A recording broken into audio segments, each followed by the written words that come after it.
Bab 1071. Dia orang luar ini masih bisa berkata apa?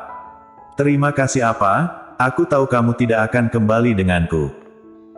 Dibandingkan memaksamu, lebih baik membiarkanmu tinggal di rumah sakit ini dulu menjaga kandungan, apalagi lingkungan di sini juga lumayan, menjaga kandungan di sini seharusnya tidak ada masalah.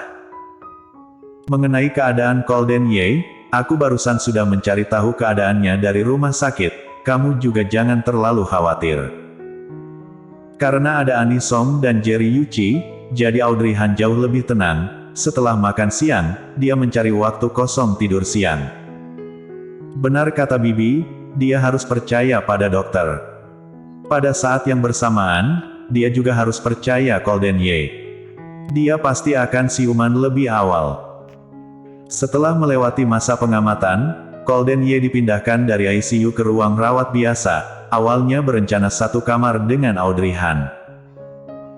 Namun selanjutnya mempertimbangkan orang yang akan menemani di malam hari, jadi Golden Ye memiliki satu kamar terpisah, bila orang yang menjaga merasa dingin atau mengantuk, bisa masuk tidur sebentar.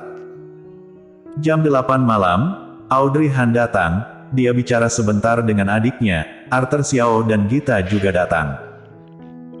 Saat Gita mendorong terbuka ruang rawat dia masih membawa hawa dingin, sambil berkata, Audrey, aku dengar Tuan Muda Ye sudah melewati masa kritis, kamu.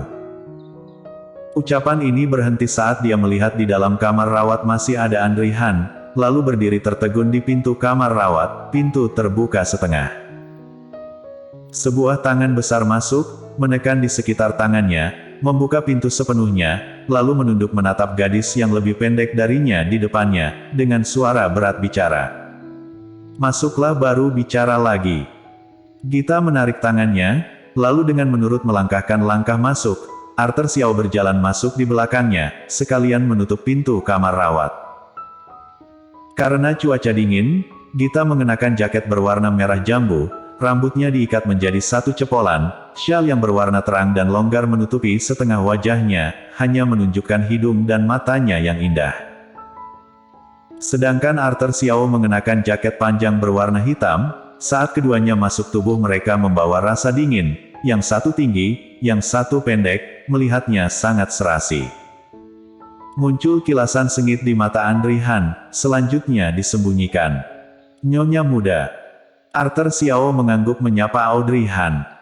Kalian sudah datang.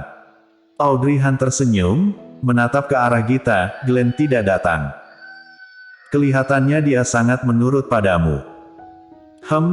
Glenn sangat pengertian, setelah aku bicara padanya, dia setuju tidak kemari. Audrey Han baru mengangguk dengan tenang, sudah merepotkanmu, Gita. Gita melambaikan tangan, tidak repot. Ini adalah hal kecil. Bila bukan karena Audrey Han ada di sini, Gita pasti akan berkata, kita ini hubungan apa, hal seperti ini untuk apa berkata merepotkan, tapi Audrey Han ada di sini, dia tidak bisa mengatakan satu kata pun. Ruang rawat kembali menjadi hening yang aneh. Beberapa saat kemudian, suara Audrey Han yang dingin terdengar. Lebih baik, biarkan Glenn bersamaku dulu beberapa waktu ini. Mendengarnya, Audrey Han menatap ke arah Audrey Han dengan sedikit aneh. Membiarkan Glenn bersamamu, tapi di perusahaanmu. Urusan di kantor tidak banyak, kamu adalah adikku, anakmu tentu saja harus aku sebagai paman yang mengurusnya. Selesai bicara Audrey Han berdiri, wajahnya yang tampan tidak bisa diabaikan, sekarang pergi jemput dia saja.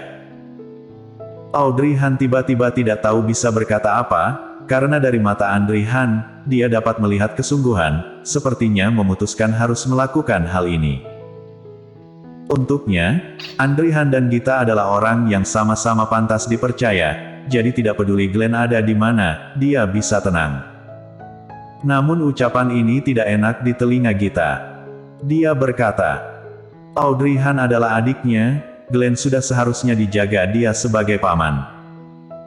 Kalau begitu artinya, dia, Gita hanya seorang orang luar, bila menjaga Glenn, tidak pantas. Dia sama sekali tidak punya hak. Begitu teringat mungkin ini maksudnya, wajah Gita menjadi sedikit pucat, dia menundukkan mata tidak bicara, lama kemudian baru mengangkat wajah. Kalau begitu, lebih baik Glenn dijaga oleh CEO Han saja. Pamannya sudah bicara, dia orang luar ini masih bisa bicara apa? Baru selesai bicara, Andri Han berjalan dari sisinya, Gita tanpa sadar menghindari tubuhnya membiarkannya lewat, siapa tahu tak disangka Andri Han berhenti tidak jauh dari sisinya. Apa bisa memimpin jalan? Gita tersadar, melihat Andri Han sebentar, menyadari dia sedang menatap dirinya. Apa maksudnya? Maksudnya adalah memintanya memimpin jalan untuknya. Benar juga, bila dia ingin menjemput Glenn, maka harus pergi ke rumahnya, memang harus dia memimpin jalan.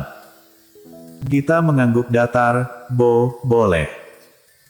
Sedangkan Arthur Xiao di samping menatap Andri Han dengan mata yang hitam dan tak bersuara, ada pertanyaan dalam tatapannya, namun terus mengatupkan bibir tipisnya tidak bicara.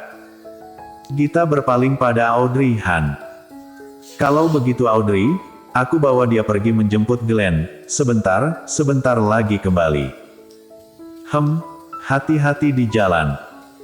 Walaupun Audrey Han tidak terlalu mengerti keadaan apa sekarang, namun dia merasa di saat ini lebih baik jangan bicara terlalu banyak. Akhirnya Gita keluar di belakang Andri Han. Karena harus menjaga jarak dengan Andri Han, jadi Gita berjalan dengan sangat lambat. Ada jarak yang sangat jauh dengan Andri Han, melihat bayangan yang tinggi besar itu masuk ke dalam lift, Gita masih di sana berjalan perlahan. Dia melangkahkan langkah kecil, masih dengan perlahan berjalan. Saat dia berjalan sampai depan lift, pintu lift ternyata akan tertutup. Kali ini Gita baru dengan panik mempercepat langkah maju mengulurkan tangan menahan pintu. Andri Han yang berdiri di dalam lift pada saat yang bersamaan mengulurkan tangan.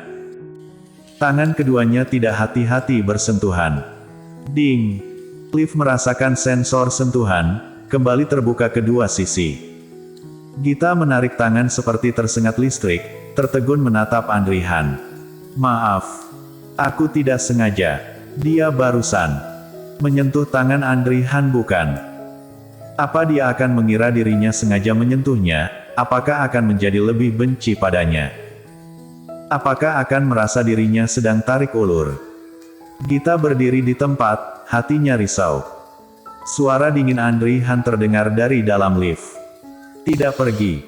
Ingin menunggu pintu lift tertutup lagi. Gita tersadar, kali ini dengan tersadar melesat masuk ke dalam lift. Setelah masuk ke dalam lift dia mencari sudut bersembunyi, dengan putus asa menutup mata. Dia sungguh, sangat malu. Dulu jelas-jelas masih baik-baik saja, kenapa sekarang selalu melakukan berbagai kebodohan? Karena ingin menghindar darinya, jadi. Di dalam lift hanya ada mereka berdua, sangat tenang, kira-kira karena aura Andri Han terlalu kuat, Gita merasa napasnya dipenuhi aura pria Andri Han, aura yang dingin melingkupinya. Membuatnya hampir tidak dapat bernapas. Ding! Pintu lift terbuka, sekelompok orang masuk, di antaranya masih mendorong kursi roda. Kira-kira karena takut masuk terlalu lambat, jadi kecepatan mendorong sedikit cepat, melihat akan menabrak Gita. Gita ingin menghindar, namun di sisi sebelahnya adalah tembok, di sisi lain adalah Andri Han, dia hanya bisa memilih berdiri di tempat. Menabrak sebentar. Bagaimanapun tidak akan mati, pikirnya. Hasilnya detik berikutnya, dia merasakan lengannya berat, dia ditarik ke dalam pelukan oleh seseorang. Boom! Pipi Gita menabrak keras dada Andri Han. Bersambung.